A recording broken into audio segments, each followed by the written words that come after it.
Now, there will come a time when you come face to face with your zombie pursuers.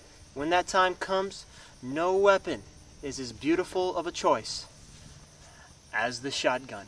We are going to see what happens whenever the shotgun comes up against a zombie skull, or watermelon in this case, from a close range.